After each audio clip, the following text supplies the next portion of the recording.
Peace. Happen now. Now it's a vibrate, of course. Not going too far in the future. Not going too far in the past. Right now. Now it's a vibrate. Y'all know what time it ain't. Ain't no time. Only this moment. Anyway, working with crystals. Now for one, working with crystals is also an aspect of our subconscious mind. I'm gonna speak on certain crystals that, they got crystals that boost like synchronicity and manifestation and things of this nature. But I'm a more so to speak to the ones that like promote like synchronicity or like quote unquote magic. I'm gonna kind of get deep into that aspect, but like the crystals that you choose to work with is also speaking to like their subconscious projection of what energies you feel you should work on. So if I'm gravitating towards a pyrite and green aventurine, that may mean either I want to amplify the vibration of abundance or prosperity, or I could feel like an energy of lack, you know flowing through me, and I'm trying to trying to heal that aspect. But for whatever it's worth, you gravitate towards a certain crystal, intuitively, you know, uh, due to whatever's going on in the subconscious and whatever, higher self. I mean, that's all interconnected, but what your higher self is speaking to you, in the sense of like, again, if I'm wanting to work with new might, I'm in a vibe of like wanting to amplify knowing myself to the fullest, because that's another thing. So let's get into that. You know, crystals that deal with like, boosting synchronicities, or like amplifying your magic, like a labradorite or numite, like numite, labradorite, they'll be marketed as magical stones. Also mystical merlinite, is another one. You know, black obsidian, a stone of prophecy. But what it's doing is helping you to go more inward in understanding your soul and your soul purpose, you know. And also crystals that are tapped into the emotional aspect. Like right now, I'm working with a moonstone, and moonstone, the moon is connected to what? Your emotions and your subconscious mind. It's tapped into your imagination, intuition, subconscious. But we'll say like, two of the main things would be like emotions and the subconscious, you know. Hence, like what your moon sign is, it's kind of almost like how you subconsciously and emotionally deal with your reality, like what's really going on inward. Because again, the moon is about like what's going on inside and not necessarily what's being projected outwardly. But your magic is being tapped into knowing yourself to the fullest, because when you know yourself to the fullest, and whenever we see little spurts, where we catch these little synchronicities, like always pay attention to like what you're doing, saying, or thinking, or like what's your emotional status whenever you see like synchronistic things aligning, for your highest good. When you see these things happen, pay attention to what it is that's going on, because it's pointing to an aspect of you, doing something that is in alignment with your destiny. Like, and that's why you're experiencing these synchronicities.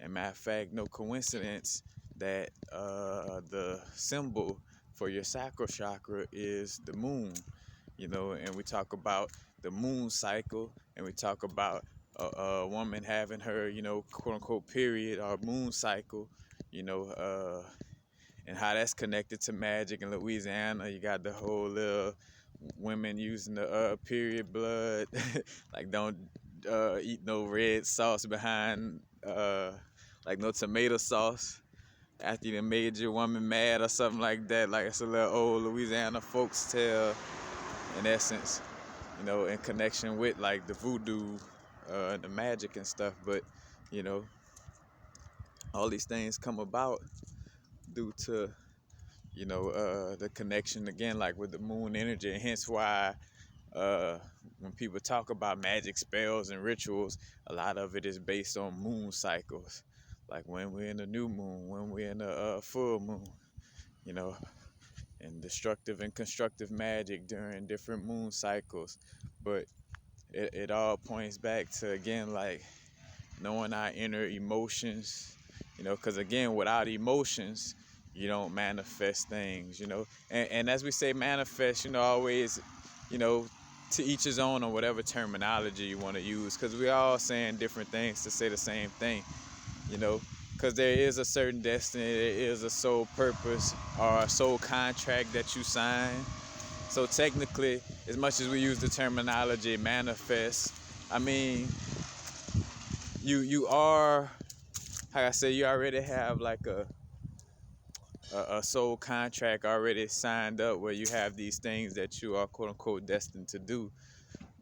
And at the same time, again, we just use human words like manifestation to speak on you aligning with your divine reality. So whether you say manifestation or aligning, and I do my best to say words that speak more to the definition of it, but it is what it is. It's all different. Tomato, tamuta, tamiata, however you want to say it. You know what I'm saying? It's all saying the same thing, and that will be our ego, in essence, getting caught up on the words of it anyway. Like if you hear this message and like, oh, it should be this word or that word. Well, you could express it in that way. That's up to you. But anyway, uh, yeah, with the aspect of manifestation, because carnelian is a stone for quote unquote good for manifestation, that deals with the sacral chakra, that deals with emotional, you know, uh, emotional balance, but emotional energies, and again, your emotions, how you truly feel about something, and expressing that emotion.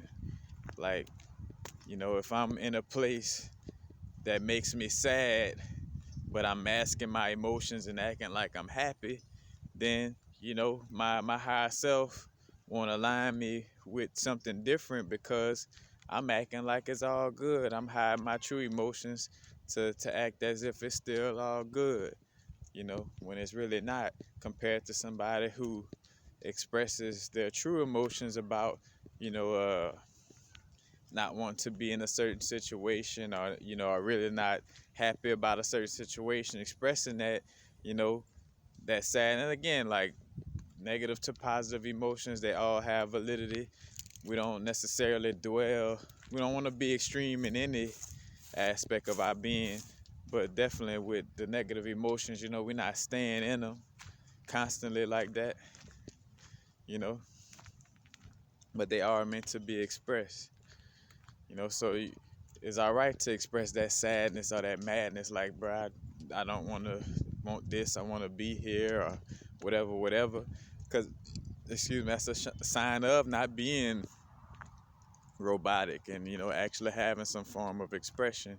And again, by having that form of expression, that's what lines you up with your destiny, and hence why the sacral chakra is also connected to quote unquote desires, and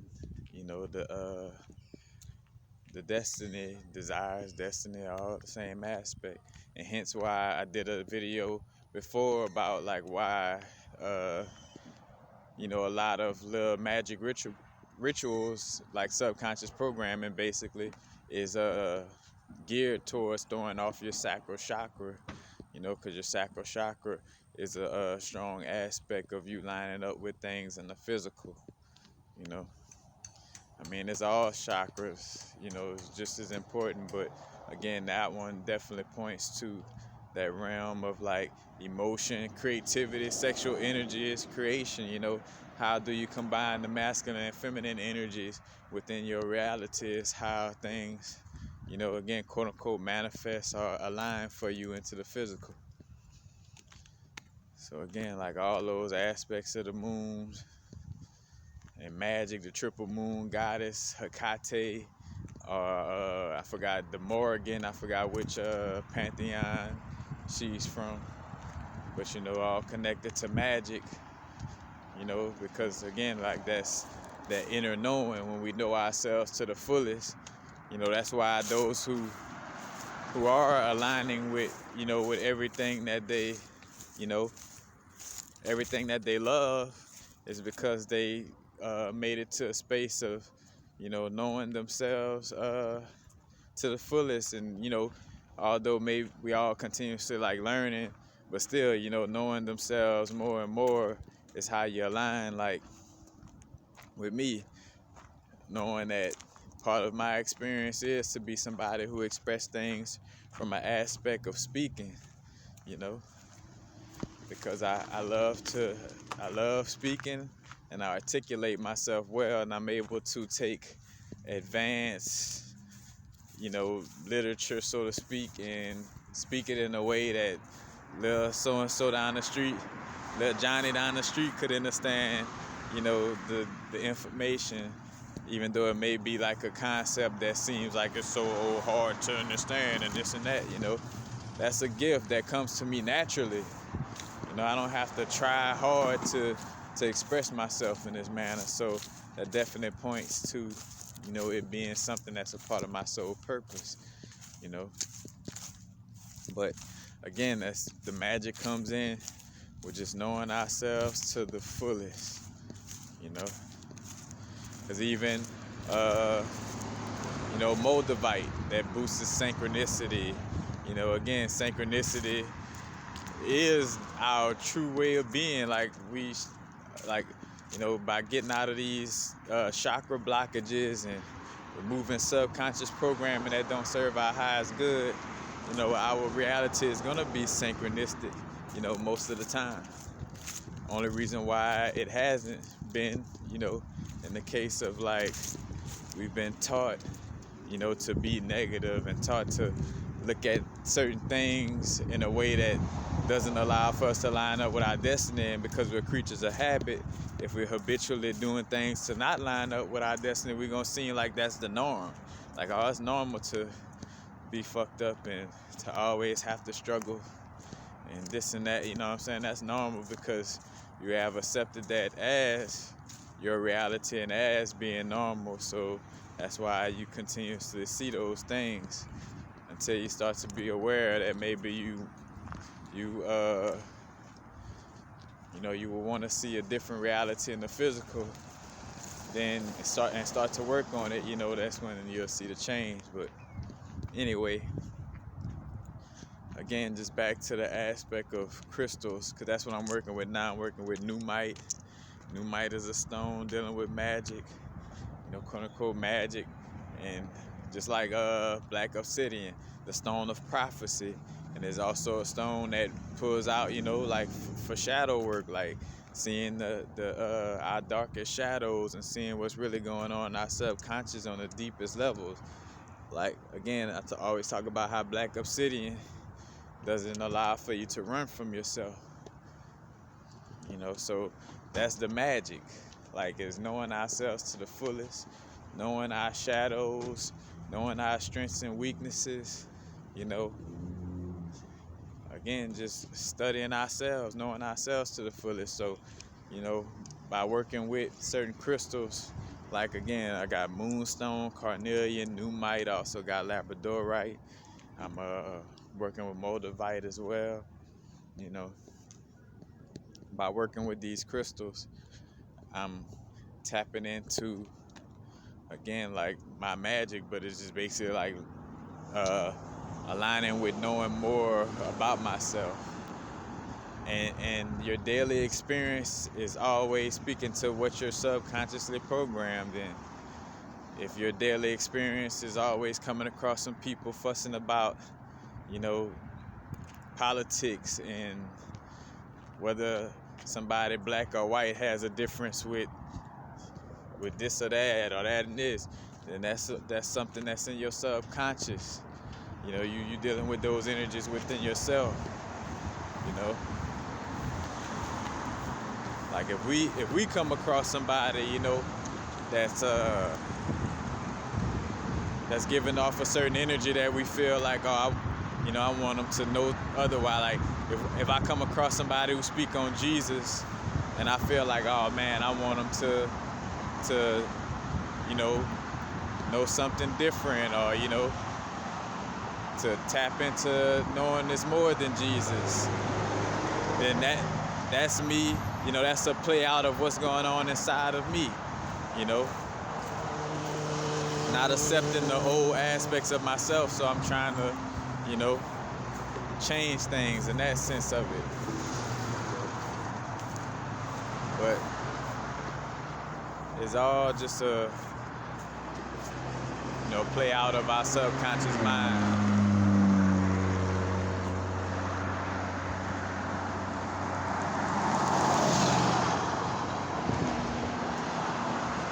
And again, even with saying like, oh, everything all destined, so why even work on my subconscious mind? Like, or how does my subconscious mind work if I already signed up for these situations? I could just sit here and do nothing. Well, you signed up for a paradoxical experience, like to have things destined but also still taking actions, Again, with feminine and masculine energies, both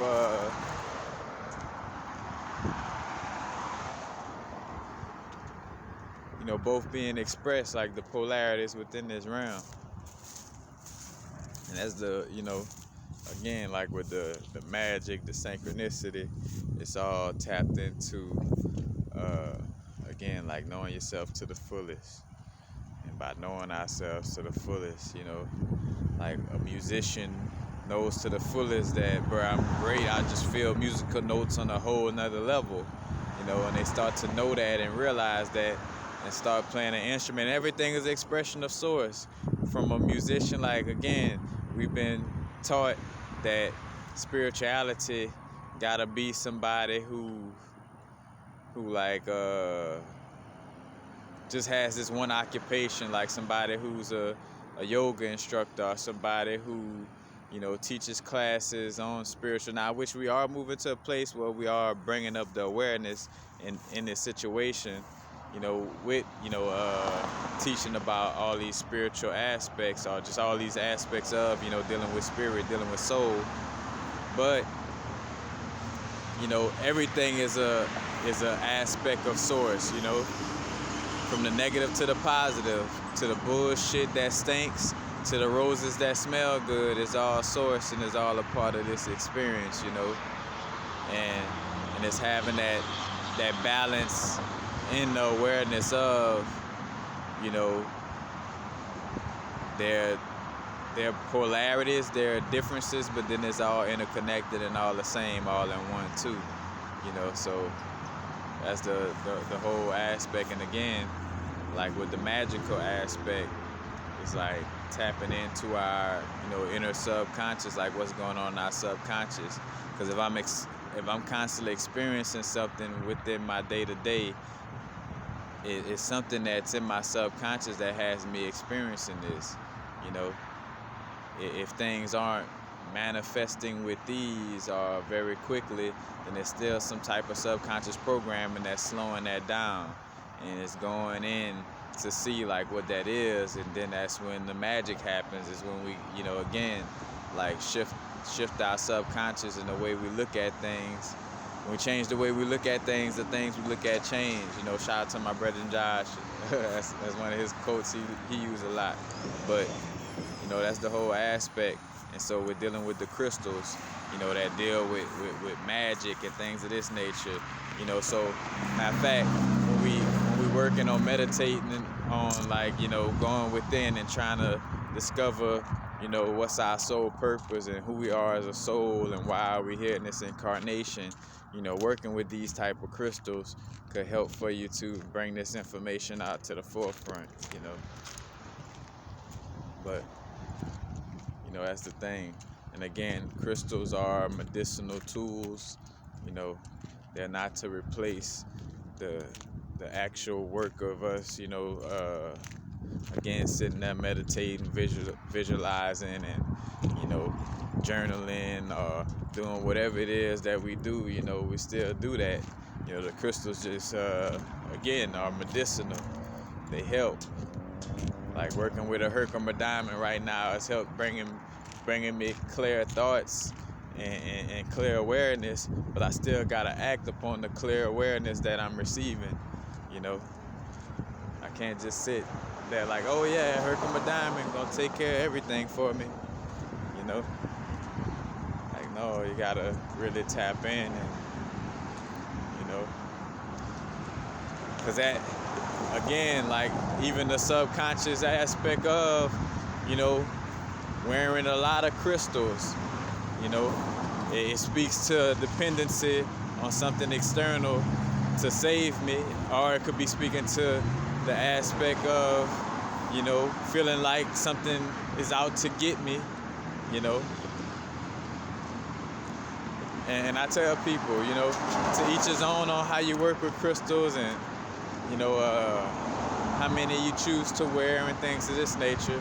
But just always be aware of you know, the subconscious roots to why we do things, why we feel a certain way when we do certain things, and why do we do certain things. You know, there's a root cause to that, and just, you know, tapping into the awareness of that, you know. And if it is something that's causing a problem within our reality, then, you know, making sure we tap into the solutions of how to heal that energy and no longer, you know, keep that subconscious programming, you know, and remove the blockages from out of the chakras, because it's basically chakra work and subconscious work, you know. Like,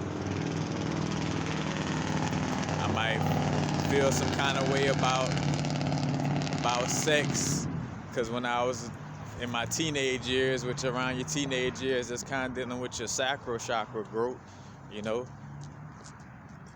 I was taught that you just have sex with a girl just cause, and that makes you cool and stuff like that. And so that stuff goes into your subconscious, and that causes blockages of like why you probably can't find somebody to, you know, be with or connect with, because you still got that blockage in your sacral chakra and the subconscious programming of like, oh yeah, sex is about just turning women into trophies, you know. And you might consciously be like, oh man, I don't look at women like that no more, you know, I done changed. But, you know, some subconscious programming is strong, and we gotta really, you know, sit there with ourselves and acknowledge like, all right, because in order to heal something, you gotta acknowledge that it exists. Because if we consciously like, oh, I don't do that no more, and trying to like ignore it or feel like it's not, but then we constantly see a situation play out where we not lining up, you know, with what we consciously want, you know, in that sense of it, like, you know, like we saying we want a relationship, but it always seems to never line up, then maybe it's, you know, again, we got to go deeper into the subconscious and see what the root to that situation is. And that's the magic, you know, like the whole aspect of the magic. Hollywood, the wood from the holly tree, Hollywood using the magic wood, the magic wine, and the wine is like the phallus, that masculine energy, you know, doing that sorcery with the movies, you know, putting it on a black screen, you know, having you in an all dark room to mimic your thoughts. Because when you having visualizations, you know, you close your eyes and then you start visualizing things, and the only thing you see is the light of you know, the light of the image of whatever you picturing, and darkness. Just like movie theaters, you know, it's made to mimic that whole, and it's basically a magic ritual, you know. No good, no bad, no right or wrong. Again, like, it's one side of the spectrum, one side of the coin, but still a part of the whole coin, you know. If it wasn't for that, we wouldn't be having the experience in the first place, you know. Like, you wouldn't have no reason to heal yourself or do whatever if, you know, if something that's causing trauma didn't exist, you know. But, you know, that's basically basically it, tapping into, again, like the crystals that help with the magic. Again, I got rainbow moonstone, regular moonstone, pneumite, carnelian, and labradorite. That's what I'm working with. But also I brought up mystic merlinite, black obsidian, just to name a few. I'm trying to think of another one that may deal with like magic manifestation. Again, manifestation or lining up with your destiny, however you want to choose to say it. But yeah, that's basically it. And just, again, realizing that the true magic is really understanding that, is having that deeper understanding of yourself. Like the deeper you go into yourself and learn about yourself, and and realize what kind of subconscious programs are running inside of you, you know, keep the ones that serve, and deprogram and reprogram the ones that don't serve. Again, paying attention to chakra blockages, knowing the negative, or should I say, knowing what the overspinning aspects of a chakra is, and knowing what's the aspects of when your chakra is underspinning. And having that knowledge of these things help for you to keep up with the health of your chakras. And again, it's way easier than it's made out to seem. We just gotta actually just apply ourselves. It's application. And that's it. Just the magic again. Tapping in, going within. It's basically all about the subconscious realm. But peace. Happy now. Now is the vibrative course. Not too far in the future. Not too far in the past.